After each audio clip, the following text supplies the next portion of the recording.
When someone asked me, did you have a great coach that inspired you, or a great teacher that inspired you to be a teacher? I didn't really.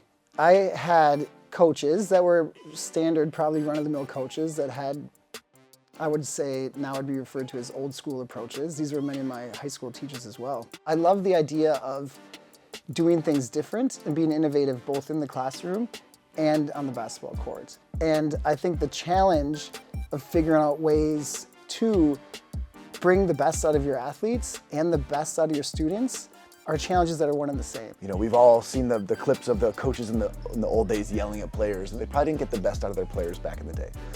Now, building relationships, making sure it's a positive experience is such a big part of getting the best out of someone. I think coaches need to continue to stay up to date on different trends in their sport. What are the different training methods? The way practices are run when I was playing basketball in high school is very different than how I structure practice now. And that's not an accident. Help each other out, make sure everyone knows what they're doing. You guys are coaching each other right now. Coach each other. Having a quality coach is very similar to having a quality teacher.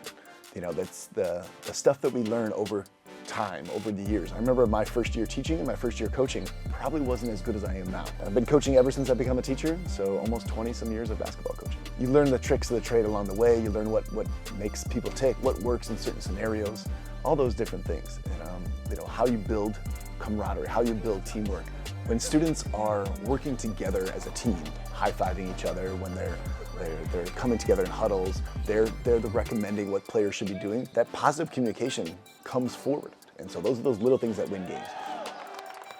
Success is defined in context, and every year I take the time with my athletes, my teams, to set goals for the season, and we determine our successes for the season. How do you make it so it's competitive and fun for the students?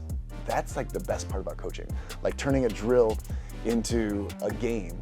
We come together, you know, we're a second season sport, basketball is, and we have half of our students coming from the football team, half of my students coming from the volleyball team. They may not be friends, but they come together during my season, and if they want to find success, if they want to see a tournament raising a trophy or anything like that, winning some basketball games, they need to work together. They need to be able to collaborate, they need to know, they need to be able to communicate with each other, and that's a big part of what we're teaching them on and off the court. Our students need to have those collaboration skills, those communication skills for their future success. And the athletics program here at ASIJ is doing just that.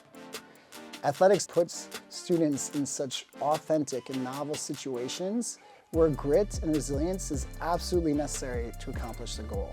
Absolutely necessary. It also makes them be accountable to their peers. It gives them pride and self-esteem, and I love being a part of that.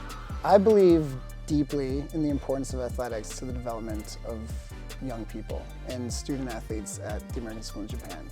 And I believe this because of the ways in which athletics can teach lessons that go beyond the classroom.